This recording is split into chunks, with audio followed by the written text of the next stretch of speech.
اللہ الرحمن الرحیم الحمدللہ رب العالمین الصلاة والسلام علی اشرف الانبیاء والمرسلین وخاتم النبیین سیدنا و مولانا علی رسولہ الکریم وأهل بيته الطيبين الطاهرين المعصومين المظلومين أما بعد فقال الله تبارك وتعالى في كتابه المجيد وفرقانه الحميد بسم الله الرحمن الرحيم يا أيها الذين آمنوا أطيعوا الله وأطيعوا الرسول وأولي الأمر منكم فَإِن تَنَازَعْتُمْ فِي شَيْءٍ فَرُدُّوهُ إِلَى اللَّهِ وَالرَّسُولِ إِن كُنتُمْ تُؤْمِنُونَ بِاللَّهِ وَالْيَوْمِ الْآخِرِ ذَلِكَ خَيْرٌ وَأَحْسَنُ تَأْوِيلًا صدق اللہ العلی العظیم۔ درود پڑھیے محمد و آل محمد۔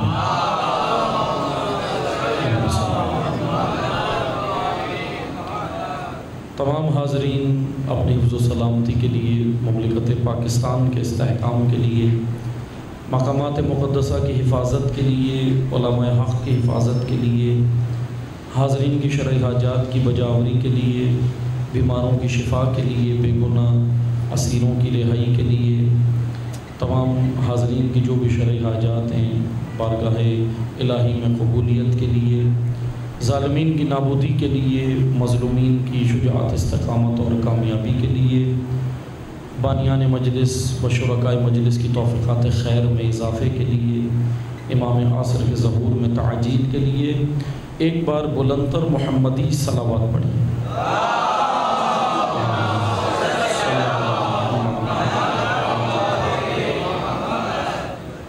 سب سے پہلے بارگاہ الہی میں ہم سب شکر گزار ہیں کہ اللہ تعالیٰ نے ہمیں ذکر محمد و آل محمد کرنے کی اور اس ذکر میں شریک ہونے کی اور اس ذکر کا اہتمام کرنے کی یہ توفیق، یہ سعادت جو اللہ نے نصیب فرمائی، یقیناً یہ مقام شکر ہے اللہ کی بارگاہ میں کہ اس خدا نے ہمیں یہ سعادت نصیب فرمائی ہے۔ ذکر نبی و آل نبی کا اہتمام کرنا، ذکر نبی و آل نبی میں شرکت کرنا اور ذکر نبی و آل نبی کرنا یقیناً ایک بہت بڑی عبادت ہے کہ یہ واقعاً عبادت ہے۔ روایات میں اس کے بارے میں اس ذکر کے حوالے سے بہت کچھ ذکر ہوا ہے اور ثواب، اجر و انعام اور بہت کچھ اس ذکر سید الشہداء کے بارے میں روایات موجود ہیں۔ بہرحال جہاں اس ذکر کی اہمیت و افضلیت ذکر ہوئی ہے، وہیں پہ اس ذکر میں آنے والوں کی ذمہ داریاں بھی بیان ہوئی ہیں کہ اس ذکر میں جو آ رہے ہیں، شرکت کر رہے ہیں، ان کے یقیناً کاندھوں پر کچھ ذمہ داریاں بھی ہیں۔ پڑھنے والوں کے اوپر بھی ذمہ داری ہے، اہتمام کرنے والوں پہ بھی ذمہ داری ہے اور شریک ہونے والوں پہ بھی ذمہ داری ہے۔ سب کی ذمہ داریاں بھی رکھی ہیں کیونکہ دین اسلام جہاں حقوق کی بات کرتا ہے، اگرچہ ہم آج دنیا کے اندر بہت ساری ہیومن رائٹس کی آرگنائزیشنز دیکھتے ہیں، ہیومن رائٹس کی تنظیمیں دیکھتے ہیں، ہیومن رائٹس کے ادارے دیکھتے ہیں کہ وہ ہیومن رائٹس کے حقوق کی بات کرتے ہیں۔ دنیا میں ہیں بہت سارے آج موجود ہیں۔ اب بلا تفریق اگر میں عرض کروں، چاہے وہ یورپی کنٹریز میں ہوں یا پھر اور دیگر ممالک کے اندر ہوں، ویسٹرن ممالک میں ہوں یا کہیں بھی ہوں، لیکن دنیا میں بہت سارے ادارے ہیں جو اس وقت مدعی ہیں، دعوے دار ہیں کہ وہ انسانیت کے حقوق کے امام ہیں۔ ان کا یہ کہنا ہے، امام سے مراد یہ ہے کہ وہ رہنمائی کر رہے ہیں۔ ان کا یہ دعویٰ ہے کہ ہم بشریت کے حقوق کے امام ہیں، ہم رہبر ہیں، ہم لیڈر ہیں، ہم بشریت کو حقوق دلانے کا مثلاً اہلیت رکھتے ہیں۔ بعض کا یہ کہنا ہے، لیکن یاد رکھیں اگرچہ ٹھیک ہے ہیومن رائٹس کے جتنے ادارے ہیں ٹھیک ہے، ان کا کام سر آنکھوں پہ، اچھے کام بھی ہیں بہت سارے جو کر رہے ہیں، انسانیت کے حوالے سے کرنا بھی چاہیے، لیکن عزیزان محترم ہیومن رائٹس کے جتنے ادارے اگر ہم اس کا اسٹڈی کریں، مطالعہ کریں، دقیق نگاہ سے دیکھیں تو وہ بشر کے حقوق کی بات کرتے ہیں، صرف حقوق کی، لیکن دین اسلام حقوق بشر کے ساتھ ساتھ ذمہ داری بشر کی بھی بات کرتا ہے۔ یہاں دو چیزیں آ جاتی ہیں، ان حقوق کے جو ادارے ہیں، آرگنائزیشنز ہیں، وہ صرف بات کرتے ہیں حقوق کی کہ انسان کو یہ ملنا چاہیے، انسان کو یہ ہونا چاہیے، اور اچھی بات ہے، صحیح بات کرتے ہیں، لیکن عزیزان محترم، بشر کو اللہ تعالیٰ نے جہاں پر حقوق دیے ہیں، جیسے کہ ہم سنتے ہیں کہ حقوق العباد قرآن کریم نے، دین اسلام نے سب سے زیادہ تاکید کی ہے، نہ زور دیا ہے حقوق العباد۔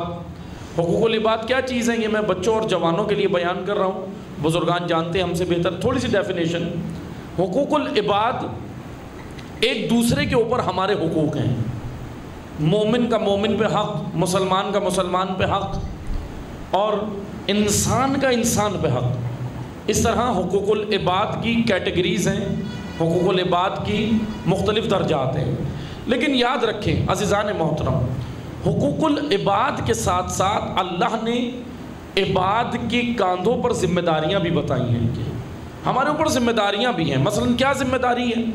کیا ہم بغیر ذمہ داری کے پیدا ہوئے ہیں؟ تو قرآن کریم تو کہتا ہے کہ ہر انسان مسئول ہے۔ مسئول، جملہ سن لیں، میں وضاحت کر رہا ہوں۔ مسئول، مسئول کس کو کہتے ہیں؟ جس سے سوال کیا جائے گا، جس سے پوچھا جائے گا۔ قرآن کریم کی نگاہ سے ہر انسان مسئول پیدا کیا گیا ہے، مسئول، جس سے سوال کیا جائے گا، جس سے پوچھا جائے گا۔ تو اب اس کا مطلب یہ ہوا کہ اگر مجھ سے پوچھا جائے گا تو یقیناً میرے اوپر کوئی ذمہ داری ہے، اللہ نے مجھے وہ ذمہ داری دی ہے۔ کسی ادارے نے مجھے ذمہ داری نہیں دی، کسی تنظیم نے نہیں دی، کسی انجمن نے نہیں دی، کسی عالم نے بھی نہیں دی، بلکہ میرے کاندھوں پر یہ جو ذمہ داری مجھے دی ہے وہ اللہ نے دی ہے۔ اب وہ ذمہ داری کیا ہے؟ توجہ سے سنیے گا، کیونکہ انشاءاللہ ہم اپنے موضوع کی جانب آہستہ آہستہ آئیں گے۔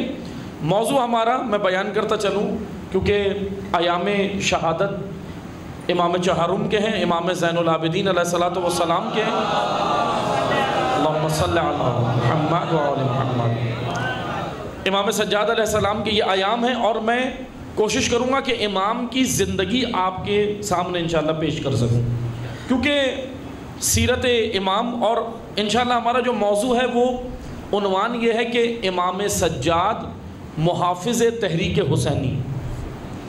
امام سجاد اس تحریک کے محافظ جو امام حسین نے شروع کی تھی۔ اب تحریک سے ایک اور چیز میں یہاں کلیئر کرتا چلوں، تحریک سے مراد کسی کے ذہن میں تنظیم نہیں آنی چاہیے، آرگنائزیشن یا ادارہ نہیں۔ تحریک کہتے ہیں حرکت دینا، اٹھانا، کسی مقصد کی جانب لوگوں کو اٹھا کے دھکیلنا، ان کے اندر حرکت پیدا کرنا، ان کے اندر جستجو پیدا کرنا، اس کو تحریک کہتے ہیں، حرکت کہتے ہیں۔ اس لیے یہ کوئی تنظیم نہیں، امام حسین نے کوئی مثلا تنظیم شروع نہیں کی تھی، کوئی آرگنائزیشن شروع نہیں کی تھی، امام حسین نے تحریک شروع کی تھی، حرکت۔ اچھا، یہ تحریک امام حسین نے بھی شروع نہیں کی، یہ تحریک پیغمبر اکرم نے شروع کی تھی۔ یہ تحریک رسول اللہ کی تحریک ہے۔ کون سی تحریک ہے؟ انسانیت کی تحریک۔ یعنی کیا دین اسلام انسانیت کا، ہیومن رائٹس، ہیومنٹی کا نام لیتا ہے۔ اب ہم نے اسی کو سمجھنا ہے، کیونکہ میں آپ کو اس وجہ سے رسول اللہ کا دور بتاؤں گا، کیونکہ چوتھے امام کا دور بعد کربلا بالکل ہو بہو وہی دور ہے جو پیغمبر اکرم کا دور تھا۔ کس کے حساب سے؟ تربیت کے حساب سے، تعلیم کے حساب سے۔ بس توجہ سے سنیں، دین اسلام ایک جامع دین ہے، کامل دین ہے۔ اب آئیں، جب ہم دیکھتے ہیں کہ واقعہ کربلا ہوتا ہے تاریخ کے اندر، اب بہرحال کربلا سے پہلے کے جو واقعات ہیں، امام حسین کس سے ملے ہیں، کیا ہوا ہے، کس سے ملاقات کی ہے، اور کن کن لوگوں سے امام کی ملاقات ہے، کہاں پہ امام نے کیا قیام کیا، امام نے، یہ ساری چیزیں بہرحال ہم نے بیان کی ہیں پہلے عشرے میں محرم کے۔ وہ گفتگو نیٹ پر موجود ہے، جو آپ میں سے جو بھی استفادہ کرنا چاہے وہ وہاں پہ سن سکتے ہیں، نیٹ پر موجود ہے۔ ید بیضا یوٹیوب چینل ہے، اس کے اوپر یہ گفتگو موجود ہے۔ وہ پورا عشرہ ہم نے اس میں پڑھا کہ امام کا 28 رجب مدینہ سے نکلنا، پھر مکہ آنا، مکہ میں لوگوں سے ملاقاتیں، کتنی بڑی بڑی شخصیات، صحابہ رسول بھی موجود ہیں۔ امام حسین جس وقت قیام کر رہے ہیں، صحابہ رسول بھی موجود ہیں، بڑی بڑی شخصیات موجود ہیں، انہوں نے آ کر امام سے ملاقات کی، امام کو مشورے دیے، امام نے ان سے کیا بات کی، پھر کون امام کے ساتھ آیا کون نہیں آیا، یہ سارے کردار ہم نے مختصر سے اس میں عشرے میں بیان کیے ہیں۔ یہ جاننا اصل میں ہمارے لیے ضروری ہے، یہ ہسٹری اور تاریخ کربلا کی ہمیں جاننا بہت ضروری ہے، کیونکہ کربلا، میں کئی جگہ یہ جملہ کہہ چکا ہوں، آپ کی خدمت میں بھی کہوں، کربلا ماضی کا قصہ نہیں ہے، کربلا آئین تربیت ہے، کربلا آئین ہدایت ہے، کربلا نصاب ہے باقاعدہ، جس کو ہمیں پڑھنے کی ضرورت ہے، جس کو ہمیں جاننے کی ضرورت ہے۔ بہرحال توجہ سے سنیں، امام حسین علیہ السلام کا دور، پھر اس کے بعد امام نے آ کے قیام کیا، اور پھر عاشور ہو جاتا ہے اور امام کی شہادت ہو جاتی ہے۔ اب امام کی شہادت کے بعد کے مراحل، آل رسول اسیر ہوتے ہیں، یہ سب آپ نے سنا ہے، میں ساری تاریخ نہیں پڑھ رہا، مختصر سے صرف آپ کو بیان کروں گا۔ آپ نے سنا ہے کہ کس طرح آل رسول کو اسیر کیا جاتا ہے، پھر جو ہے وہ خطبے دیے جاتے ہیں، خطبات امام کے موجود ہیں، حضرت زینب کے خطبات موجود ہیں، کوفہ کے بازار میں، کوفہ کے دربار میں، شام کے بازار میں، شام کے دربار کے اندر حکومت وقت کے سامنے وہ خطبے موجود ہیں۔ لیکن توجہ سے سنیں، ہم نے وہ دور دیکھنا ہے کہ اب جب امام سجاد مدینہ آتے ہیں، کیا دور ہے وہ، امام کس طرح اسٹرگل کر رہے ہیں، کس طرح محنت کر رہے ہیں، یہ ہم نے دیکھنا ہے۔ امام نے کس معاشرے کو اٹھایا، کیا تربیت کی۔ جیسے میں ایک کنفیوژن ہے آپ کی پہلے یہاں کلیئر کرتا چلوں، جیسے بعض کے ذہن میں آتا ہے کہ امام حسین نے تلوار سے جہاد کیا، باقی کسی امام نے تلوار نہیں اٹھائی، بعد کربلا کسی امام نے تلوار تو نہیں اٹھائی نا، بعد میں ہمیں جو ان کی زندگی نظر آتی ہے نہیں نظر آتی، اس میں کوئی بھی امام، چاہے چوتھے امام ہو، پانچویں امام ہو، چھٹے امام ہو، 11 کے 11 امام تک، جب 11ویں تک ہم آتے ہیں تو اس میں تلوار سے کوئی قیام یا جہاد نظر نہیں آتا۔ تو ہمیں یہاں، لیکن بعض لوگوں نے اس کی تفسیر بھی کی ہے، جیسے کہ امام حسن اور امام حسین کے بارے میں بعض لوگوں نے حتیٰ کہ روایات گڑی بھی ہیں جو حقیقتاً حدیث نہیں ہیں، ایسی روایات گڑی ہیں امام حسن اور امام حسین کے بارے میں، اور وہ صرف یہ ثابت کرنے کے لیے گڑی ہیں کہ امام حسن اور امام حسین کے مزاج میں فرق تھا، دونوں کے بارے میں ایسی روایتیں گڑی ہیں۔ جیسے میں آپ کو ایک روایت بتاتا ہوں، حالانکہ روایت یہ سچی نہیں ہے، لیکن ظاہری طور پہ ایسا لگتا ہے کہ کوئی غلط بھی نہیں ہے۔ توجہ سنیں، ایک روایت یہاں تک ذکر کی گئی، مسلمانوں کی کتابوں میں موجود ہیں بہت ساری کی روایتیں، اس میں سے ایک یہ ذکر کی گئی کہ رسول اللہ نے فرمایا، حالانکہ یہ روایت درست نہیں ہے، لیکن ذکر اس طرح کی گئی کہ آئمہ میں فرق کو رکھا جائے۔ جیسے یہ روایت بیان کی گئی احادیث کی کتابوں میں، اہل سنت احادیث کی کتابوں میں زیادہ یہ روایت بیان کی گئی انہوں نے، اور کہا کہ رسول اللہ نے فرمایا کہ حسن میرا بیٹا ہے اور حسین علی کا بیٹا۔ اس طرح سے یہ روایت مورخین نے لکھی، بعض محدثین نے اس کو کیا کیا، مثلا جمع کی اور لکھی تاریخ کی کتابوں میں۔ لیکن اب ظاہری طور پہ تو یہ عجیب نہیں لگ رہی نا، بھائی امام علی کے بھی بیٹے ہیں، رسول اللہ کے بھی بیٹے ہیں، ظاہری طور پہ کوئی فرق تو نہیں لگ رہا، لیکن اس روایت کو گڑھنے کا باقاعدہ ہدف تھا۔ جانتے کیا ہدف تھا؟ وہ ہدف یہ تھا کہ لوگ وہ یہ بتانا یہ چاہ رہے تھے کہ امام حسن نے صلح کی ہے، جنگ نہیں کی، اور امام حسین نے جنگ کی ہے، تو بتانا یہ چاہ رہے تھے کہ جی امام حسن جو ہیں وہ رسول اللہ کی طرح امن پسند ہیں، اور امام حسین مولا علی کی طرح جنگجو ہیں، یعنی جنگی جیسے جنگجو ہوتے ہیں اور جو ہے جہاد کرتے ہیں، اور اس طرح انہوں نے یہ روایت اس وجہ سے یہ ڈالی۔ لیکن توجہ سے سنیں، پیغمبر اکرم نے دونوں کے بارے میں فرمایا، ایک کے بارے میں نہیں، رسول اللہ نے دونوں کے بارے میں فرمایا کہ الحسن والحسین سید شباب اہل الجنہ، کہ حسن اور حسین کون ہیں؟ جوانان جنت کے سردار، مشہور حدیث ہے آپ نے سنی ہے، اہل سنت علماء نے بھی یہ نقل کی، اہل تشیع نے بھی کی ہے۔ دونوں کون ہیں؟ جوانان جنت کے سردار ہیں۔ اب توجہ سے سنیں، اگر دونوں میں 19-20 بھی فرق ہوتا تو رسول اللہ ایک کو کہتے، دونوں کو نہ کہتے، ایک کو کہتے، لیکن کوئی فرق آئمہ میں نہیں ہے، اماموں میں کوئی فرق نہیں ہے۔ فرق کہاں ہے؟ توجہ سے سنیے گا، فرق حالات میں ہے، فرق سچویشن میں ہے، فرق گراؤنڈ ریئلٹیز کے اندر ہے، زمینی حقائق میں فرق تھا، اور ایک اور سب سے بڑا فرق آئمہ کو ملنے والے انصار میں تھا۔ یعنی مجھ میں اور آپ میں، ہم کیونکہ ناصر امام بننے کی کوشش کر رہے ہیں نا انشاءاللہ، اور انشاءاللہ خدا سب کو ناصر امام بنائے انشاءاللہ۔ لیکن توجہ سے سنیں، امام حسن کو جو لوگ ملے تھے، توجہ سنیے گا، امام حسن نے خود اپنے خطبے میں بیان کیا، احتجاج طبرسی میں یہ روایت موجود ہے اور دیگر کتب کے اندر بھی یہ روایت ہے۔ امام حسن نے کیا بیان کیا؟ واللہ، امام حسن کا جملہ ہے کہ اگر مجھے صحیح جانثار، حقیقی انصار، مددگار ملتے تو میں امیر شام سے صلح نہ کرتا، دن رات اس سے جنگ کرتا۔ اب یہاں میں آپ کو جس نقطے پہ لانا چاہ رہا ہوں، کیونکہ ہم نے آنا چوتھے امام پہ، میں پیچھے لے کر آپ کو اس لیے گیا ہوں تاکہ تھوڑا سا گراؤنڈ ریئلٹیز ہمیں سمجھ آئیں آئمہ کے دور میں کیا ہے۔ امام حسن کے دور میں اگر، کیونکہ دیکھیں امام حسن امام ہے اس وقت جب امام صلح کر رہے ہیں امیر شام کے ساتھ، بہرحال وہ ایک الگ داستان ہے صلح کی بھی، کہ وہ صلح حسن جو ہے وہ کیوں ہوئی ہے، کیا امام نے خوشی سے کی ہے؟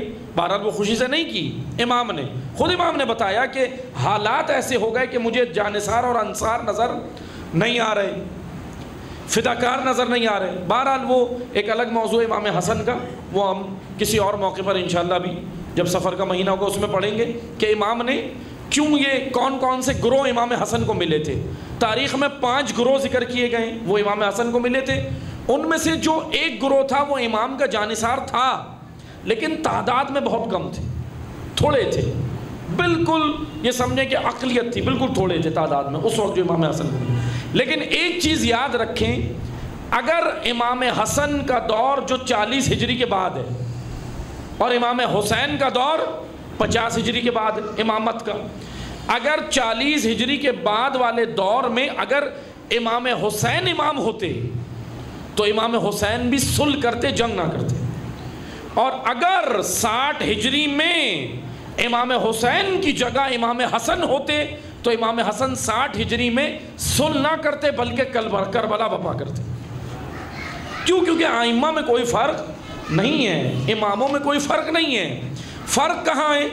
فرق ہے پیروکاروں میں، فرق ہے حالات میں، فرق ہے سچویشن اور کنڈیشن میں۔ اس وقت جو کنڈیشن ہے، کیونکہ آئمہ حکمت سے چلتے ہیں، اسٹریٹجی ہوتی ہے، ایک حکمت عملی ہوتی ہے نا۔ آئمہ ایسے نہیں چلتے جیسے معذرت کے ساتھ ہم لوگ جیسے جذباتی فیصلے کرتے ہیں، آئمہ نہیں کرتے۔ جیسے بعض ہیں تاریخ میں ایسے لوگ جو آ کر آئمہ کو مشورے دیتے تھے کہ آپ کیوں نہیں اٹھتے، آپ تلوار سے کیوں نہیں جہاد کر رہے ہیں تاریخ میں ایسے ہسٹری میں لوگ آ کر امام کو کہتے تھے، چوتھے امام کو کہتے تھے آپ کیوں نہیں اٹھتے، یہ کیوں نہیں کرتے، وہ نہیں کرتے۔ کیونکہ امام سجاد کیوں نہیں اٹھ رہے؟ کیونکہ اس وقت جو دور امام سجاد کا ہے وہ دور اگر خون بہا بھی دیا جاتا ہے، امام سجاد اٹھتے، جہاد کرتے، اور امام نے شہید، کیونکہ ہر امام نے شہید تو ہونا تھا نا، شہید تو ہوئے ہر امام، کوئی تلوار سے ہوا، کوئی زہر سے ہوا۔ اگر امام سید سجاد اس وقت اٹھتے تو وہ خون رائے گا جاتا۔ اسی لیے اسٹریٹجی، ایک لانگ ٹرم پلاننگ آئمہ کرتے ہیں، ایک ہوتی ہے شارٹ ٹرم پلاننگ، ایک ہوتی ہے لانگ ٹرم پلاننگ۔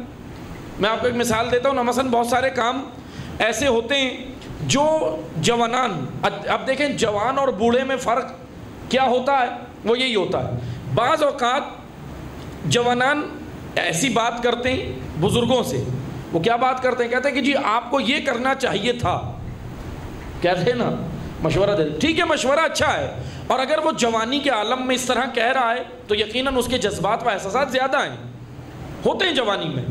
لیکن اگر کوئی اس وقت کوئی قدم اٹھا رہا ہے تو وہ اپنے تجربے، اپنے ایکسپیرینس اور ایک حکمت کے ساتھ اٹھا رہا ہوتا ہے، لیکن ہم بعض اوقات اس کی حکمت نہیں سمجھ پاتے۔ جیسے میں آپ کو ایک مثال دیتا ہوں، تاریخ اسلام میں ایک مثال ہے صلح حدیبیہ، سب نے نام سنا ہے صلح حدیبیہ؟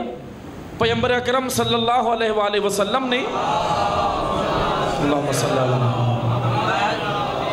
صلح حدیبیہ کی تھی۔ صلح حدیبیہ کیا تھی؟ صلح حدیبیہ کے اندر ساری شرائط کافروں کی مانی گئی تھی، مسلمانوں کی نہیں مانی گئی تھی، کافروں کی مانی گئی تھی۔ ایک شخصیت ہے تاریخ اسلام میں، انہوں نے معاذ اللہ یہاں تک جملے کہے، چونکہ نہیں سمجھ پائے تھے رسول اللہ کی حکمت کو، انہوں نے یہاں تک جملے کہے کہ معاذ اللہ رسول اللہ تو ساری صفات مان رہے تھے، اور ان کے جملے ہیں تاریخ اسلام میں، کہنے لگے معاذ اللہ مجھے تو ایک وقت پہ شک ہوا کہ یہ رسول بھی ہیں یا نہیں، یہ جملے باقاعدہ کتابوں میں موجود ہیں. وہ شخصیت تاریخ اسلام کی بڑی شخصیت ہے, ان کے یہ جملے صلح حدیبیہ کے وقت. لیکن توجہ سے سنیں, جب امام رہبر ولی نبی کوئی حکم دے تو وہاں پر شک نہ کریں, وہاں پر مشورہ بھی نہ دیں, بلکہ وہاں پر اطاعت کی جاتی. اور آئیں میں آپ کو تاریخ اسلام میں رسول اللہ کا سب سے بڑا اطاعت کرنے والا بتاتا ہوں. ایک ہی نظر آتا ہے, رسول کہیں تلوار رکھ لو, علی تلوار رکھ لیتے ہیں. رسول کہیں تلوار اٹھانی ہے, علی تلوار اٹھاتے ہیں. اور اگر رسول کہیں کہ یہ کام کرنا ہے تو علی وہاں پر وہ کام کرتے ہیں. اور پھر علی ہمیں یہ کہتے ہوئے نظر آتے ہیں کہ میں نے رسول کی اطاعت ایسے کی جیسے اونٹنی کا بچہ اپنی ماں کے پیچھے ہوتا.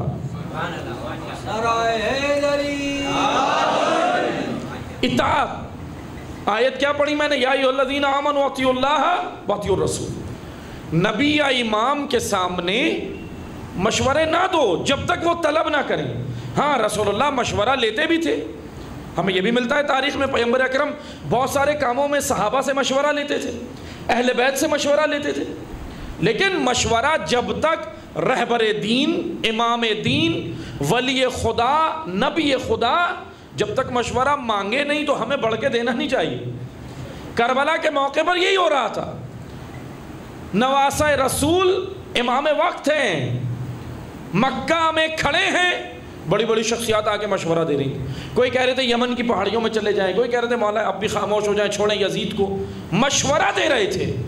امام نے کیا جواب دیا؟ امام نے کہا کہ سنو, حسین کا وہی ارادہ ہے جو اللہ کا ارادہ ہے, میں ایک انچ بھی اپنی باتوں سے پیچھے نہیں ہٹوں.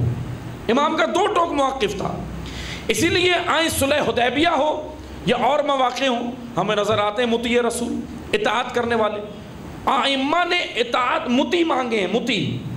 آپ مجھے ایک بات بتائیں, مثلا اگر آپ کے والد صاحب آپ سے کیا چاہتے ہیں؟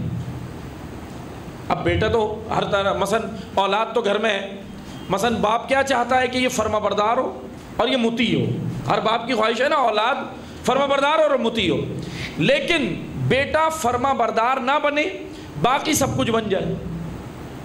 صرف فرما بردار نہ بنے, صرف اطاعت نہ کرے, باقی اپنے طور پہ سب کچھ بن جائے, تو وہ آپ کے والد صاحب خوش ہو جائیں گے. کیا کہیں گے کہ بھائی مجھے اطاعت چاہیے, باپ کی اطاعت ضروری ہے. اب اسی طرح جب ہم جاتے ہیں ائمہ کی طرف تو ائمہ ہمیں یہی کہتے ہوئے نظر آتے ہیں.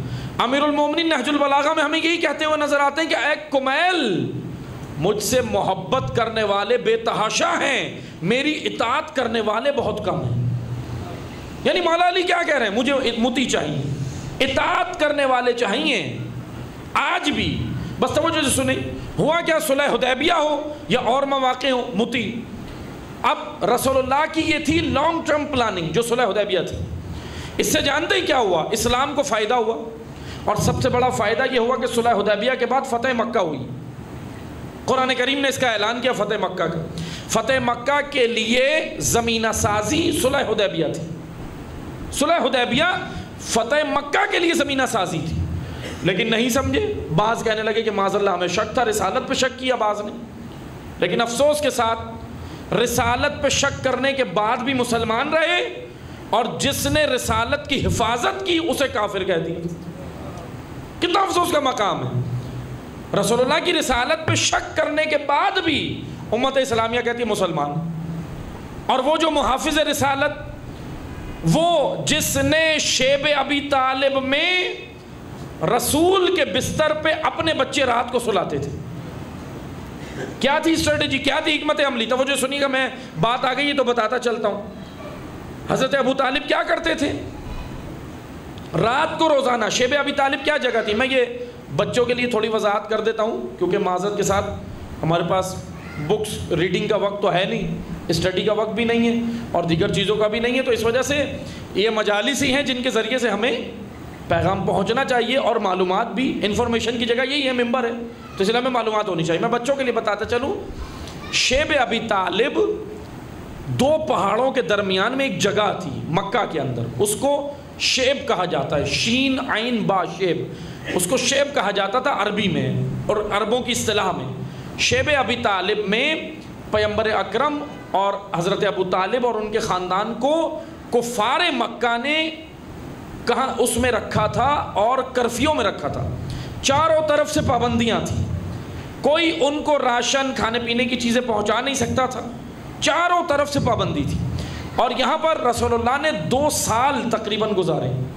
بعض مورخین نے تو اس سے بھی زیادہ لکھا. 2 سال رسول اللہ اور ان کے خاندان نے، امیر المومنین نے، حضرت سیدہ نے، جناب خدیجہ نے، حضرت ابو طالب نے اور ان کے بچوں نے، اور چند ہمیں جید کچھ نام ملتے ہیں اسلام قبول کرنے والے صحابہ کے، انہوں نے جید صحابہ نے، انہوں نے یہاں پر یہ وقت گزارا. اور بہت محاصرہ تھا، بہت کٹھن دور تھا. میں آپ کو حالات حاضرہ کی مثال دیتا ہوں. جسٹ لائک جیسے آج میں آپ کو مثال دوں فلسطین کا محاصرہ جیسے اسرائیل نے کیا ہوا. غزہ ابھی بھی وہ سمجھ نہیں آئے گا آپ کو، کیونکہ ہم یہاں بیٹھے ہیں، غزہ وہاں ہے، بہت دور ہے. لیکن غزہ کی صورتحال، اسرائیلی پٹی جو ہے نا غزہ اور جولان کی پہاڑیاں، یہ گوگل میپ پہ آپ سرچ کریے گا، آپ کو یہ ساری چیزیں مل جائیں گی. جولان کی پہاڑیاں اور یہ اسرائیل نے جو محاصرہ کیا ہے، شکنجوں میں رکھا ہے، یہ سارے کام کیے، وہ ہو بہو ہمیں اگر تاریخ سمجھنی ہے تو آج کرنٹ افیئر بھی جاننا بڑا ضروری ہے. یاد رکھیں اگر حالات حاضرہ سے ہم بے خبر رہے ہمیں تاریخ کے نکات سمجھ نہیں آئیں گے، کیونکہ آج جو کچھ ہو رہا ہے وہ تاریخ سے کاپی پیسٹ ہو رہا ہے. وہاں سے کاپی یہاں پیسٹ. آپ یہ نہ سمجھیں، کیونکہ یاد رکھیں میں دشمن کی ایک تعریف کروں گا. کون سا دشمن؟ جو اسلام کے دشمن ہیں. ان کی ایک اچھی کوالٹی جانتے ہیں کیا ہے بھائی؟ تعریف، اس وجہ سے اب اس کو تعریف کے زمرے میں رہے یا جس میں بھی لیں. ان کی ایک اچھی صفت یہ ہے کہ وہ جذباتی نہیں ہے. توجہ ہے آپ کی؟ وہ جذباتی نہیں ہے. دشمن اسلام جب بھی پلاننگ کرے گا لانگ ٹرم پلاننگ کرے گا، اور ہم معذرت کے ساتھ اتنے جذباتی ہیں ہم کہیں گے نتیجہ ابھی آ جائے. ابھی ایک اشرا پڑھیں اصلاح مومنین پر، 11ویں دن اٹھ کے کہتے ہیں اب اصلاح ہونی چاہیے، اب کیوں تبدیلی نہیں آئی؟ اتنے مثلا اس میں ٹائم لگتا ہے. رسول اللہ نے 13 سال مکہ میں لگائے، تب بھی مکہ جو ہے وہ جھک نہیں رہا تھا، مکہ والے سرنڈر نہیں ہو رہے تھے. اسی لیے تبلیغ اسلام یا اسلامی تعلیمات آہستہ آہستہ پھیلتی ہیں اور ہر چیز کے نتائج آتے ہیں. یہ نہ سمجھے کہ نتائج نہیں آتے، نتائج آتے ہیں، بعض چیزوں کے جلدی، بعض کے دیر سے آتے ہیں. بس توجہ سے سنیں. اب ہوا کیا؟ شیب ابی طالب وہ جگہ تھی جہاں محاصرہ تھا اور محاصرے میں رکھا ہوا تھا. اب محاصرے میں رسول اور آل رسول ہیں، ان کا خاندان ہے. حضرت ابو طالب کیا کرتے تھے؟ کیونکہ رات کو، ہر رات تقریباً 1 دن گزرتا، 2 دن گزرتا تو کفار پلاننگ کرتے تھے کہ رات کو شیب ابی طالب میں جا کر رات کے سناٹے میں رسول اللہ کو قتل کریں گے. پلاننگ ان کی یہ تھی، کفار جتنے بھی تھے مکہ کے. اب وہ پلاننگ روز کرتے تھے. اور حضرت ابو طالب کی اسٹریٹجی دیکھیں، حکمت عملی، جناب ابو طالب کی اسٹریٹجی. ابو طالب کیا کرتے تھے؟ حضرت ابو طالب رسول اللہ کو ان کے بستر پہ نہیں سلاتے تھے، روز ان کا بستر چینج کرتے تھے. روزانہ رسول اللہ کے سونے کا مقام بھی اور بستر بھی روز چینج کرتے تھے، تبدیل کرتے تھے. اچھا رسول اللہ کے بستر پہ کسے سلاتے تھے؟ کبھی اپنے بیٹے عقیل کو سلاتے تھے، کبھی اپنے بیٹے جعفر کو سلاتے تھے، کبھی اپنے بیٹے علی کو سلاتے تھے. یہ اسٹریٹجی تھی جناب ابو طالب کی. بس توجہ سے سنیں، یہ کیا اسٹریٹجی تھی؟ عرب میں جانتے کیا قانون تھا؟ بھائی میں یہ ان لوگوں کے لیے کہہ رہا ہوں جو ابھی تک کہتے ہیں کہ حضرت ابو طالب معاذ اللہ ایمان نہیں لائے تھے یا کیا مسئلہ تھا.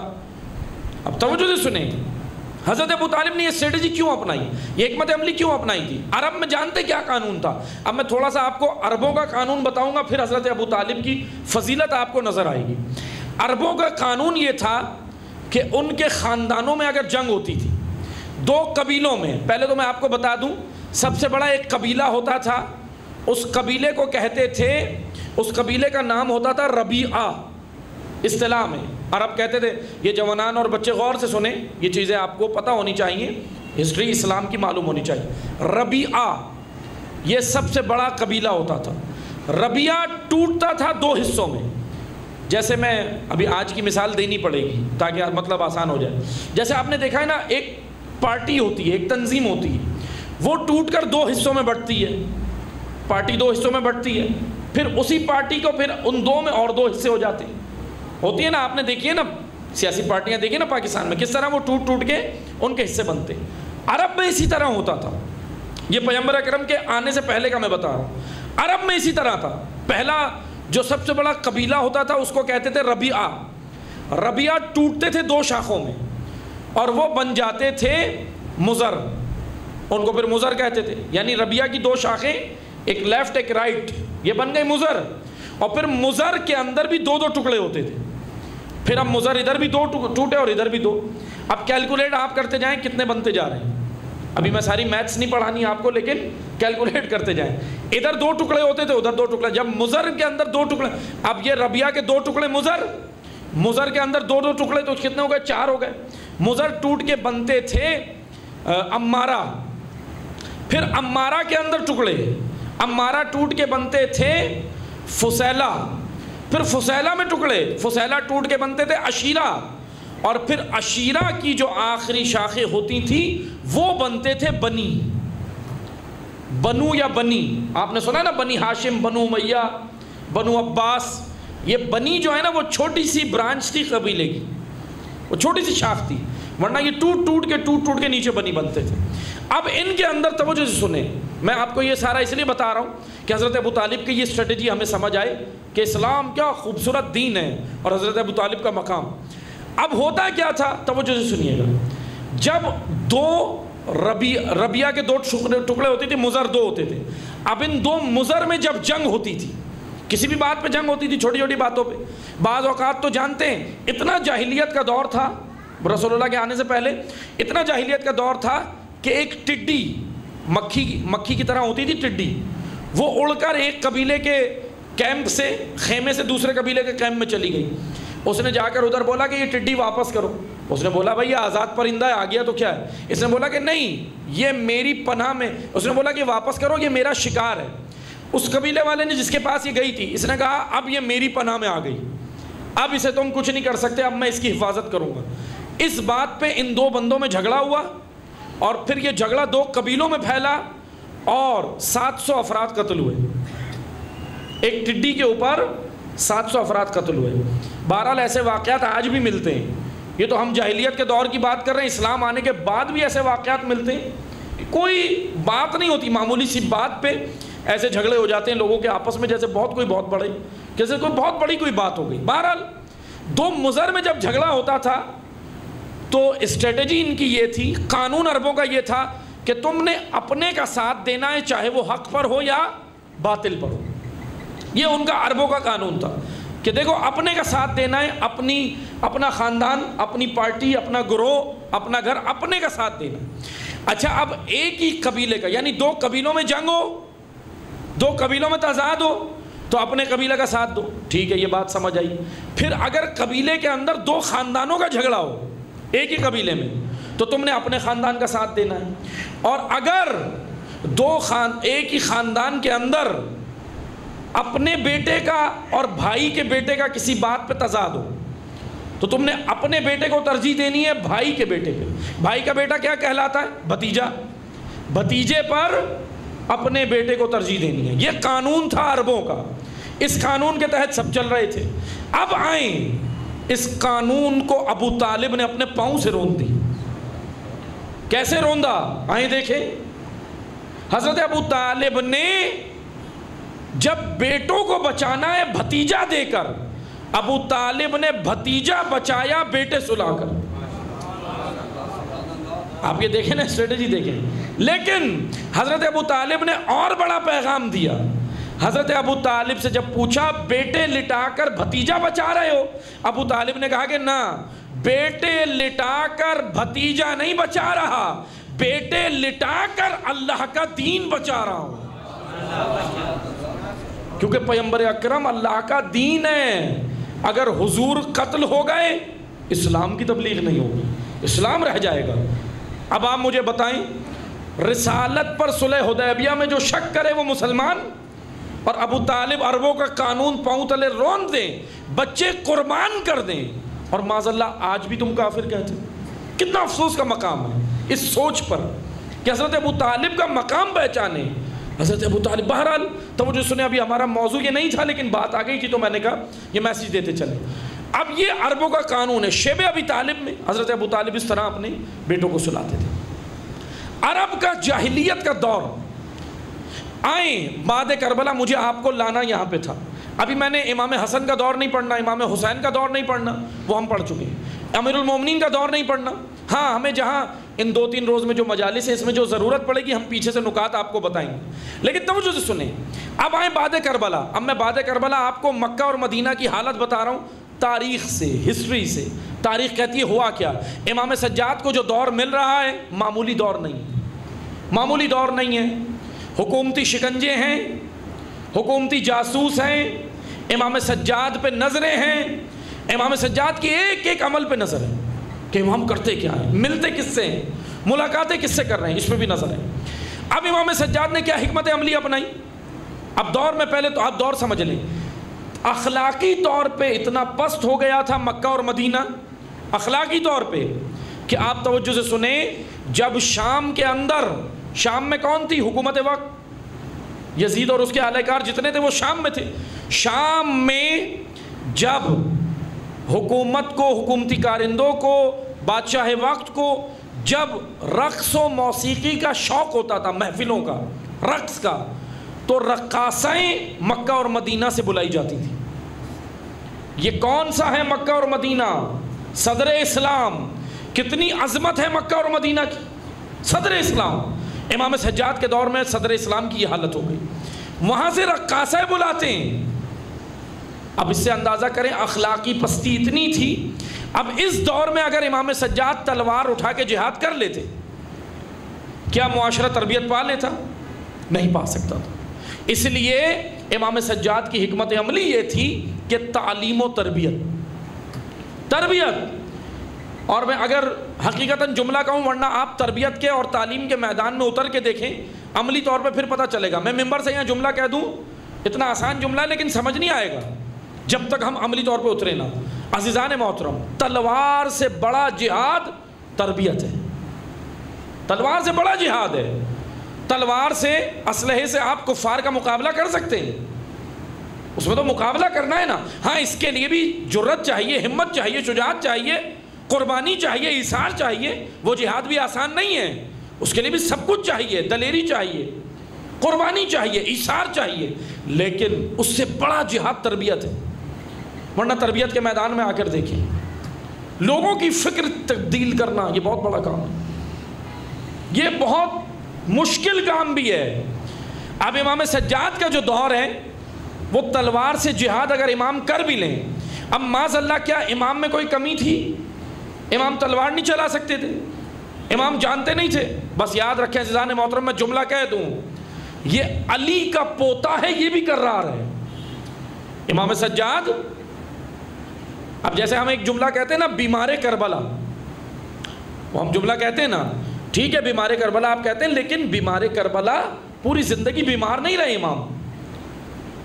کربلا عاشور کے روز حکمت الہی کی وجہ سے وہ کچھ لحظے کے لیے بیماری تھی امام پر, وہ بھی اللہ کی حکمت تھی کیونکہ امامت کو آگے چلانا ہے تسلسل کے ساتھ. لیکن کیا امام بعد میں جو بازار میں آ رہے ہیں, گزر رہے ہیں, خطبے دے رہے ہیں, آپ مجھے بتائیں, اگر وہ خطبہ ہم پڑھیں نا ہمیں پتہ چلتا ہے جب شام کے دربار میں علی کے پوتے نے خطبہ دیا ہے نا تو وہ کسی بیمار کا نہیں, کرار کا خطبہ لگتا ہے. پڑھیں دیکھیں, اس میں شجاعت, اس میں دلیری, اس میں حماسہ, اس میں حکمت, اس میں عرفان, اس میں فلسفہ, اس میں علم و تقوی, اس میں علم, یہ سب کچھ بیان کیا. تو امام کرار کربلا ہیں, کربلا کو فتح کرنے والے سید سجاد ہیں. آئیں آ کر دیکھیں امام کا کردار. اب امام تلوار اٹھا سکتے تھے, ایسا نہیں ہے کہ امام تلوار سے جہاد نہیں کرتے. ہاں ایک موقع پر امام سجاد کے جملے ہمیں یہ ملتے ہیں کہ لوگوں نے آ کر امام سجاد سے کہا کہ آپ قیام کیوں نہیں کرتے, تو امام سجاد نے کہا کہ میرے پاس 20 مخلص شیعہ نہیں. اللہ اکبر, پورے مکہ اور مدینہ میں میرے پاس 20. اب مجھے بتائیں کتنی بڑی آبادی تھی مکہ اور مدینہ کی. امام سجاد کہہ رہے 20 ایسے نہیں ہیں جیسے میں چاہتا ہوں. اب امام سجاد نے کیا کیا, اب ایسے دور کو امام سجاد تیار کرنے, تو مجھے سنیے گا. میں ایک اور حدیث بیان کرتا چلوں, پھر اس کے بعد میں وضاحت انشاءاللہ کل کروں گا. چھٹے امام امام جعفر صادق علیہ السلام کا ایک جملہ ہے,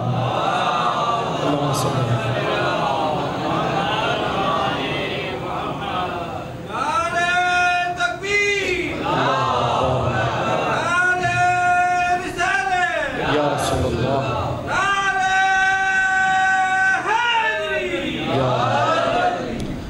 امام صادق علیہ السلام کا ایک جملہ ہے، ارتد الناس بعد قتل الحسین. توجہ سے سنیے گا، بہت اہم جملہ ہے. ارتد الناس بعد قتل الحسین، میرے جد امام حسین کے قتل کے بعد ارتد کہتے ہیں مرتد ہونا. مرتد کہتے ہیں اسلام سے واپس پلٹ جانا، کفر کی جانب پلٹنا. امام صادق علیہ السلام کے جملے، چھٹے امام کے. امام کہتے ہیں ارتد الناس بعد قتل الحسین، قتل حسین کے بعد لوگ مرتد ہو گئے، پلٹ گئے، دین سے پلٹ گئے. یہ کربلا کے بعد کا دور، فوراً جو امام سجاد کا دور ہے اس کو امام صادق بتا رہے ہیں کہ ارتد الناس بعد قتل الحسین، قتل حسین کے بعد لوگ مرتد ہو گئے، اسلام سے مرتد ہو گئے. الا ثلاثہ، سوائے 3 لوگوں کے. اب یہ امام صادق اہل بیت کی بات نہیں کر رہے، اہل بیت تو الحمدللہ دین پر ہی ہیں، اہل بیت کی بات نہیں ہو رہی، عام لوگوں کی بات ہو رہی ہے، پبلک کی بات ہو رہی ہے. مکہ اور مدینہ میں رہنے والے عام مسلمانوں کی بات کر رہے ہیں امام صادق کہ ارتد الناس بعد قتل الحسین، قتل حسین کے بعد لوگ مرتد ہو گئے. الا ثلاثہ، سوائے 3 لوگوں کے. صرف 3 لوگ تھے جو دین پر رہے، مسلمانوں میں صرف 3 لوگ تھے جو دین پر رہے مکہ مدینہ میں، باقی سب مرتد ہو گئے. کون ہیں یہ 3؟ جبیر بن مطعم، یحییٰ بن ام طویل، ابو الخالد کابلی. یہ وہ صحابہ ہیں جن کے نام بھی ہم نے کبھی ممبر سے نہیں سنے، لیکن افسوس اس بات پر ہے کہ بیان ہونا چاہیے. آپ مجھے بتائیں کبھی ان کے نام سنے ممبر سے؟ چوتھے امام کے شاگرد ہیں یہ وہ چوتھے امام کے صحابہ ہیں جنہوں نے وہ چوتھے امام کے ساتھی ہیں، یہ وہ پیروکار ہیں جنہوں نے اسلام کی تبلیغ کی ہے. امام سجاد کے بازو بنے، امامت کے بازو بنے. کتنا بڑا مقام ہوگا ان کا، امامت کا بازو بننا، امامت کے ساتھ امامت کے امور میں شریک ہونا، امام کے تبلیغ دین کرنا، یہ بہت بڑا مقام ہے. نہج البلاغہ میں مولا علی کہہ رہے تھے نا، بعد رسول میں کیا کرتا، میرے بازو کٹ گئے تھے. نہج البلاغہ مولا سے پوچھا، مولا بازو کٹ گئے تھے کیا مراد ہے؟ امام نے ایک اصطلاح استعمال کی ہے، محاورتاً یہ جملہ کہا مولا علی نے. امام سے کہا آپ کے بازو کٹ گئے تو کیا مراد ہے؟ امام نے کہا بازو کٹ گئے سے مراد یہ ہے کہ امت میرے ساتھ نہیں تھی. امت، ہم لوگ جو امت ہے نا، امامت کا بازو بنے، آرزو امام کی. اب امام صادق کیا کریں؟ ان 3 لوگوں کے علاوہ سب لوگ دین سے مرتد ہو گئے.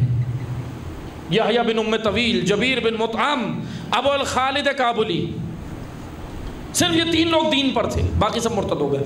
پھر امام صادق نے کہا کہ سنو، میرے جد علی بن الحسین، چوتھے امام، ان کو واپس اللہ کے دین پر پلٹایا ہے. اب آپ مجھے بتائیں یہ معمولی کام ہے؟ مرتدین کو اسلام پہ واپس لانا کتنی محنت ہوتی ہے اس میں. میں نے آپ سے کہا نا، میں ممبر سے بیٹھ کر یہاں آپ کو کہتا رہا ہوں کہ بہت محنت کا کام ہے، بہت محنت کا نہیں سمجھ آئے گا جب تک تعلیم و تربیت کے میدان میں نہ اترا جائے. اور ماشاءاللہ جو لوگ کام یہ کر رہے ہیں وہ جانتے ہیں کہ کتنی محنت کا کام ہے. ایک جاہلیت کے معاشرے کو اپ گریڈ کر کے اعلیٰ امت بنانا، یہ معمولی کام ہے؟ یہ کام رسول اللہ نے کیا تھا. قرآن کہہ رہا ہے جاہلیت کے قانون سے ان کو نکال کر کیا کیا؟ جب رسول آئے تو اللہ نے کہا یہ امیین ہیں. کون ہے یہ امیین؟ یہ وہ امت ہے جو امیین یعنی اپنی آبائی حالت میں ہے، جاہلیت کی حالت میں ہے.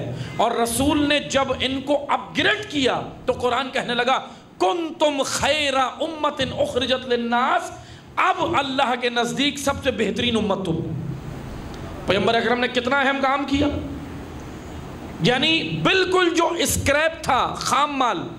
آپ نے دیکھا ہے نا، جو لوگ فیکٹری سے تعلق رکھتے ہیں، فیکٹریوں کے اندر کام ہوتا ہے، انڈسٹریز کے اندر کام ہوتا ہے، خام مال پھینکا نہیں جاتا، کچرا اور خام مال پھینکا نہیں جاتا، اس کو کیا کیا جاتا ہے؟ اس کو کارآمد بنایا جاتا ہے. لیکن خام مال کو کارآمد بنانا یہ کاریگر کی صلاحیت ہوتی ہے کہ کاریگر میں بھی صلاحیت ہے یا نہیں ہے، ورنہ ہر کوئی نہیں بنا سکتا. پیغمبر اکرم نے وہ جو جاہلیت کے قانون میں تھے وہ سب خام مال تھا، انسانیت کے درجے سے گر گئے تھے. رسول اللہ نے انہیں ضائع نہیں کیا، کسی کو سلمان بنایا، کسی کو ابو ذر بنایا، کسی کو مقداد و قنبر بنا دیا۔ لیکن معذرت کے ساتھ ابھی ہم جب کوئی تبلیغ کرنے جاتے ہیں تو کیا کرتے ہیں، اگر ہم معذرت کے ساتھ یہ ہماری ایک اندر ہماری کمیاں ہیں، بیماریاں ہیں، اور سب سے بڑی بیماری جو ہمارے اندر ہے نا وہ یہ ہے کہ ہم دو چیزیں دین کی سیکھ لیں، پھر اس کے بعد تو اللہ اکبر ہم سے بڑا کوئی عالم ہی نہیں، پھر تو جو بیچارہ نہیں جانتا نا اس کو ایسی نگاہوں سے دیکھیں گے جیسے اس نے کوئی گناہ کر دیا، جیسے اس نے کوئی جرم کر دیا۔ مثلا معذرت کے ساتھ اگر میں نماز پڑھتا ہوں، معذرت کے ساتھ میں سب کی بات نہیں کر رہا، میں اپنی بات کر رہا ہوں، ٹھیک ہے، نماز میں نے پڑھ لی اور باہر چوک پہ بیٹھے ہوئے لڑکوں نے یا کسی نے نہیں پڑھی، اب جو میں باہر نکلوں گا اللہ اکبر میری جو تکبرانہ نگاہیں ہوں گی، عبادت ضائع ہو جائے گی۔ خدا کو تکبر پسند نہیں ہے، نماز میرے اندر تواضع پیدا کرے، عاجزی پیدا کرے۔ اگر کسی کو آپ نے نمازی بنانا ہے نا تو پہلے اپنا اخلاق رسول اللہ والا بنائے۔ ایسے تھوڑی تبلیغ ہو جاتی ہے جا کر اس کے زبان کی چھریاں چلا دینا، نہ، پہلے اپنے آپ کو اندر، پہلے اس وجود کے اندر اخلاق رسول کو اتار لیں، پھر آپ دیکھیں معاشرے میں تبدیلی آتی ہے، پیار سے بات ہو، احسن طریقے سے تبلیغ۔ اسی لیے پیغمبر اکرم نے جب اپنے ایک صحابی کو، ان کا نام ہے معاذ بن جبل، معاذ بن جبل، یاد کر لیں نام، معاذ بن جبل، ان کو رسول اللہ نے یمن بھیجا تھا تبلیغ کرنے، دین کی تبلیغ کرنے۔ یمن، حالیہ جو یمن ہے نا آج، یہ زمین تھی، اور اس کے اور بھی جغرافیہ اس وقت ذرا زیادہ تھا، ابھی تو آل سعود نے قبضے کر لیے ہیں، اس وجہ سے یمن کو چھوٹا کیا ہے، جب یہ ڈویژن ہوئی ہے اس میں انہوں نے زمین کاٹی ہے، بہرحال لیکن یمن کا ذرا خطہ اور پرانا ہے تاریخ میں۔ یمن پیغمبر اکرم نے اپنا ایک صحابی بھیجا معاذ بن جبل، اور معاذ کو کہا کہ سنو یا معاذ، اب یہ جملے صرف معاذ کے لیے نہیں ہیں، میرے آپ کے سب کے لیے ہیں۔ آج میں مجلس میں جو یہاں سیکھوں گا وہ میں نے احسن طریقے سے لوگوں کو بتانا ہے، تکبرانہ طریقے سے نہیں۔ سیکھ لیا تو مطلب اس کا یہ نہیں ہے کہ میں کچھ ہوں، میں کچھ بھی نہیں ہوں، جو ذات ہے وہ فقط خدا کی۔ بس توجہ سے سنیں، معاذ کے لیے نہیں ہے خالی یہ جملے، ہم سب کے لیے ہیں رسول اللہ کے جملے۔ رسول اللہ نے معاذ کو کہا یا معاذ بشر ولا تنفر، اے معاذ لوگوں کو جا کے بشارت دینا، بشارت قریب لانا، اللہ کے دین کے اوپر ان کو لے کے آنا، بشر بلانا، ولا تنفر ایسی نفرت آمیز گفتگو نہ کرنا، ایسا لہجہ نہ اپنانا نفرت والا کہ لوگ سن کے بھاگ جائیں۔ تنفر نفرت والا، بشر۔ پھر ایک اور جملہ کہا یا معاذ یسر ولا یعسر، دین آسان ہے، اس کو آسان ہی پیش کرنا، مشکل بنا کے نہیں دینا۔ یہ رسول اللہ نے اپنے صحابی کو تبلیغ کے لیے بھیجا، پہلے اسے تیار کیا کہ پہلے تم صحیح ہو جاؤ، پہلے اپنے اندر وجود کے اندر یہ چیزیں پیدا کرو، پھر جا کے کسی کو اسلام بتانا، ورنہ تم اپنے آپ کو کیا اسلام کا چہرہ خراب کر دو گے۔ بھائی مجھ جیسا بے تربیت آدمی اگر دین بتانے لگے گا، جس کے اندر تکبر ہو، جس کے اندر حسد ہو، جس کے اندر برائیاں ہوں ساری بھری ہوں، میں جا کے دین بتانے لگوں تو کیا ہوگا؟ لوگ مجھ سے تو دور ہوں گے، اسلام کو برا کہیں گے، اسلام پہ آ جائے گی۔ مکتب تشیع اگر میں بتانے لگوں، بے عمل انسان مکتب تشیع کی تبلیغ شروع کر دے، میرے اندر خود کوئی مکتب تشیع کی بہترین کوالٹی نہ ہو، اور میں تبلیغ شروع کروں تو لوگ کیا کریں گے؟ لوگ کیا کہیں گے؟ مجھ سے دور تو ہوں گے، مکتب تشیع کا چہرہ خراب ہو جائے گا، اس شجرہ طیبہ کا چہرہ خراب ہو جائے۔ اس لیے بس عزیزان محترم آئیں آ کر دیکھیں، سید الساجدین نے اپنے دور میں 173 دو اسٹیپ میں امام نے کام کیا، 173 اصحاب پہلے تیار کیے امام نے، اس میں یہ تینوں صحابہ بھی آتے ہیں جن کے میں نے نام لیے، اس میں فرات بن احنف بھی آتے ہیں، اور اس میں ابو حمزہ سمالی، ابو حمزہ کا نام آپ نے سب نے سنا ہے، ان سے دعائیں منسوب ہیں، بڑے مشہور ہیں امام کے صحابی۔ ان کو 173 افراد کو امام نے، حکومتی شکنجے خطرناک ہیں، کرفیو ہے مدینہ میں، خطرناک دور ہے، جاسوس مدینہ میں گھوم رہے ہیں، میں اور آسان زبان میں آج کی کہوں، ایجنسیوں کے بندے، اس وقت کی جو حکومتی ایجنسیاں تھیں اس کے بندے گھوم رہے تھے، پتہ نہیں تھا امام سجاد کے برابر میں جو بیٹھا تھا وہی ایجنسی کا ہوتا تھا، اس طرح کا دور تھا، معمولی نہیں تھا۔ اب امام سجاد نے کربلا کی بھی تبلیغ کرنی ہے، اسلام، دین اسلام کو بھی بہتر طریقے سے پہنچانا ہے، یہ سارے کام امام سجاد نے کرنے ہیں۔ 35 سال امام نے یہ تبلیغ کی، کیسے کی؟ پہلے 173 افراد تیار کیے. یہ امام کی اس کے کہنے کہ امام کی اس تحریک کی یہ کریم تھے، کریم. ان کو امام نے تیار کیا 173 افراد کو. پھر ان کو تیار کر کے مختلف جگہوں پہ بھیجا ہے. اس طرح امام سجاد نے اپنا ایک تبلیغی سسٹم مضبوط متعارف کرایا. لیکن توجہ سے سنیں، امام کی مجلس میں جب یہ 173 یا اس سے کم، اب اوپر نیچے تعداد ہے جو مورخین نے لکھی ہے، لیکن جو مشہور ہے میں وہی بتا رہا ہوں. 173 افراد جب آتے تھے نا امام کے درس میں، تو امام ان کو درس دے رہے ہوتے تھے، بتا رہے ہوتے تھے امامت کا موضوع، ولایت کا موضوع، حکومت یہ بنو امیہ نے غصب کر لی ہے، یہ ہمارا حق ہے، یہ سب امام بتا رہے ہوتے تھے. لیکن اگر کوئی 173 کے علاوہ دوسرا آتا تھا، امام موضوع چینج کر دیتے. ایسے حالات تھے، امام موضوع تبدیل کر دیتے. کیونکہ پھر امام کہتے تھے، جب امام سے پوچھتے تھے یہ بعد میں کہ مولا آپ نے موضوع تبدیل کر دیا، تو امام کہتے تھے کہ ہماری محفل میں نامحرم بھی آ گیا تھا، اس لیے ہم پہلے ہمارے محرم بنو، پہلے ہمارے محرم بنو، پھر ہمارے راز ہم تمہیں بتائیں. اور اس لیے امام نے منع بھی کیا. ایک حدیث ہے 7ویں امام کی، امام نے منع کیا کہ ہمارا شیعہ وہ نہیں ہوتا جو ہمارے دشمنوں کو جا کے ہمارے راز بتائے. ہمارا شیعہ، 7ویں امام کی حدیث، امام کہہ رہے ہیں ہمارا شیعہ وہ نہیں ہوتا جو ہمارے راز ہمارے دشمنوں کو جا کے بتائے. اہل بیت کے دشمنوں کو ان کے راز افشاں کرے، وہ ہمارا شیعہ نہیں ہوتا. امام موسیٰ کاظم نے صاف انکار کر دیا، بلکہ کہا ہمارا شیعہ وہ ہوتا ہے جو ہمارے امور کو، ہماری باتوں کو صیغہ راز میں رکھتا ہے. جو باتیں ہیں بتانے کی اس کو کرتا ہے، لیکن ہمارے دشمنوں کو جا کر ہمارے راز برملا نہیں کرتا. یہ بہت اہم جملہ ہے، اس کی وضاحت کی ضرورت ہے، لیکن توجہ سنیں، ابھی وقت نہیں ہے. امام سجاد، بس توجہ سے سنیں، باقی جو مطالب ہیں میں انشاءاللہ کل عرض کروں گا. امام سجاد نے 173 افراد تیار کیے. اب آئیں آ کر دیکھیں، امام نے تربیت اس معاشرے کو اٹھایا، اپ گریڈ کیا. باقی انشاءاللہ میں کل بیان کروں گا اور حالات امام کے. امام نے اپ گریڈ کیا معاشرے کو، وہی زیرو پہ جو چلا گیا تھا رسول اللہ کے دور میں جیسے ہو گیا تھا نا معاشرہ، رسول اللہ نے اٹھایا. یہی دور امام سجاد کا. اگر امام سجاد اس وقت تلوار سے جہاد کرتے، رنگ نہیں لاتی تحریک. ہاں، جو 60 ہجری اور 61 ہجری ہے، اگر امام حسین اس وقت تربیت کرتے تو تربیت رنگ نہیں لاتی. اس وقت تلوار ضروری تھی، اس وقت تربیت ضروری تھی. اس لیے گراؤنڈ ریئلٹیز، حقائق، ان کو ہم نے جاننا ضروری ہے.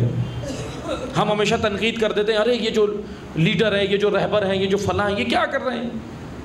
حکمت، اسٹریٹجی، بعض اوقات اسٹریٹجی دیکھنی ہوتی ہے. بس توجہ سے سنیں. ہاں، بہت سارے لوگ ایسے بھی تھے جو امام سجاد پہ شک کرتے تھے، اور امام سجاد کے دور میں خود دعویٰ امامت کر رہے تھے. ایسے نام بھی تاریخ میں ملتے، کھڑے ہوئے امامت کا دعویٰ کر دیا. سب سے بڑی کنفیوژن جو امام سجاد کے دور میں تھی وہ یہی تھی کہ امام حسین کے بعد امام کون ہے. پہلے شروع کے 10 سال، معمولی عرصہ نہیں ہے، کربلا کے بعد شروع کے 10 سال امام سجاد کو صرف یہ بتانے میں لگ گئے کہ امام حسین کے بعد اللہ کی جانب سے امام میں ہوں. صرف یہ امت کو سمجھانے میں، بتانے میں اتنی محنت کی امام سجاد نے. صرف شروع کے 10 سال امام کو اسی عرصے میں، اسی کام میں گزر گئے. اور امام نے جانتے تبلیغ کا ذریعہ کس کو بنایا. ایسے لیکچر نہیں دیتے تھے امام سجاد بیٹھ کے، کیونکہ لیکچر دیتے حکومتی جاسوس اور نمائندے تھے، گرفتار کر لیے جاتے، امام کے اوپر شکنجے تھے. امام نے بہت خوبصورت اسٹریٹجی اپنائی، سارے دینی مطالب مناجات کے ذریعے پہنچا دی. دعاؤں کی محفل رکھتے تھے. امام کہتے تھے عبادت ہو رہی ہے، عبادت ہو رہی ہے، دعا کی محفل ہے، ورنہ آپ اٹھا کر پڑھیں صحیفہ سجادیہ، صحیفہ کاملہ، جتنی دعائیں نا امام کی، بہت کم آپ کو ملے گا کہیں امام نے مادی چیزیں مانگی ہیں. بہت کم. مادی چیزوں سے مراد یہی ہے، راشن، چنے، چاول، اناج، گندم اور نوکریاں اور یہ اور وہ جتنی بھی ہم مانگتے ہیں نا دعائیں، مادی ضروریات جو ہم مانگتے ہیں، امام سجاد کی دعاؤں میں بہت کم ملے گا. اس کی وجہ کیا ہے؟ کیونکہ امام سجاد نے دعاؤں کے ذریعے سے پلیٹ فارم دعاؤں کا رکھا تھا امام نے، اور اس کے ذریعے سے توحید، عدل، نبوت، امامت، قیامت، اصول دین، فروع دین اور نظریہ امامت کی تبلیغ دعاؤں کے ذریعے. ورنہ انشاءاللہ ابھی یہ 2 دن ہیں، میں کوشش کروں گا کہ ایک آدھ دعا جو ہے اس کے جملے میں آپ کو پڑھ کر بتاؤں اور اس کی مختصر سی تشریح بھی کروں کہ امام سجاد نے کیا خوبصورت جملے کہے ہیں دعاؤں میں، امامت کی تبلیغ کیسے کی ہے۔ بس توجہ سے سنیں، امام تبلیغ امامت بھی کرتے تھے اور مصائب کربلا بھی پڑھتے تھے، اور مصائب کربلا بھی پڑھتے تھے۔ معمولی نہیں ہے عزاداروں، محافظ تحریک حسینی امام سجاد، سب کچھ بچایا امام سجاد نے، سب کچھ بچایا۔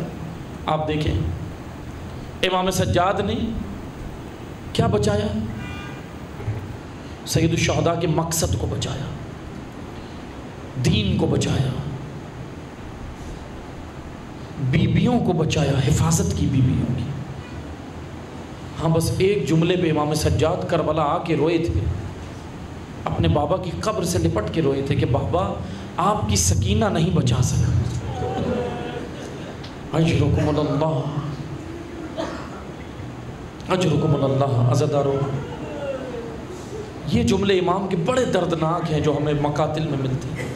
بابا آپ کی لاڈلی کو نہ بچا سکا، مجھے معاف کیجیے، اجرکم اللہ، اجرکم اللہ۔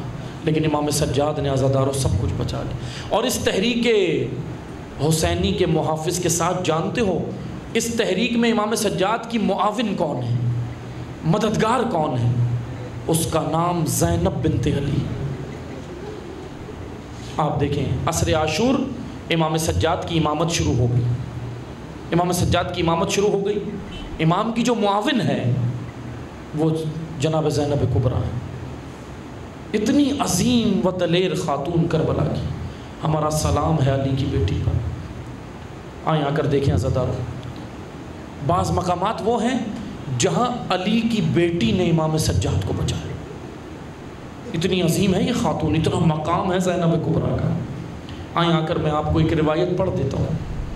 حمید ابن مسلم کہتا کہ میں نے یہ سرزمین کربلا پہ منظر دیکھا کہ جب 11 محرم کی صبح آئی نا، اہل بیت رسول کو گرفتار کیا، اسیر کیا، اور بیویوں کو بغیر محمل کے اونٹوں پہ بٹھایا۔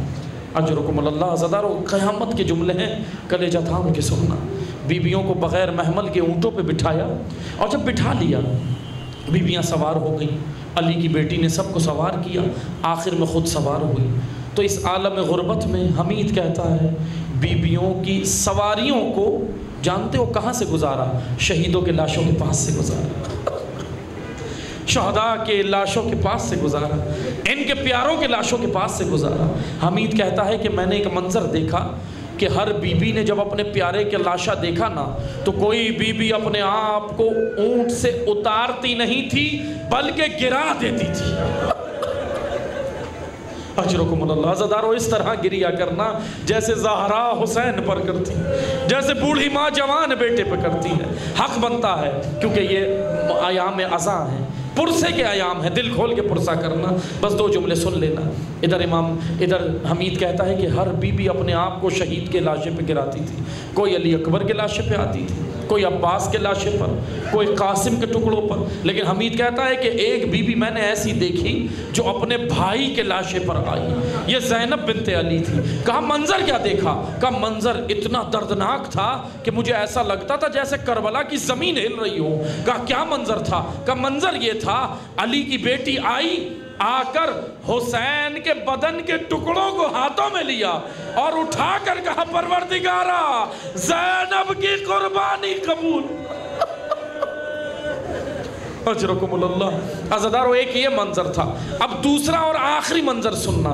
حمید کہتا ہے ایک منظر تو میں نے یہ دیکھا کہ علی کی بیٹی نے اپنے بھیا کے بدن کے ٹکڑے جو گھوڑوں کی سموں سے پائمال ہو چکے تھے ان کو ہاتھوں میں اٹھا لیا اور چومتی بھی جاتی تھی اور کہتی بھی جاتی تھی خدایا میری قربانی قبول کرنا۔ بس عزادارو یہ تواضع ہے زینب کی، اللہ اکبر۔ لیکن ایک اور منظر ہے، حمید کہتا ہے ایک منظر تو یہ تھا، دوسرا منظر یہ تھا کہ لعین امام سجاد کے پاس آیا، ایک لعین آیا امام سجاد کے پاس اور آ کر کہنے لگا کہ بیویوں کو لاشوں سے جدا کرو، بیویوں کو لاشوں سے جدا کرو۔ امام سجاد نے کہا اے لعین ان کو جی بھر کے رونے دے، اپنے پیاروں سے لپٹ کے رونے دے، اب عزادارو جملہ سننا، رب اپنا کلیجہ تھام کے سننا۔ یہ لعین کہنے لگا کہ نہیں، وہ امیر کا حکم ہے کہ کاروان لے کر چلو۔ امام سجاد نے اس سے پوچھا، مقاتل میں ہے، امام سجاد نے کہا یہ بتا اگر میں ان بیویوں کو جدا نہ کروں تو کیا کرے گا؟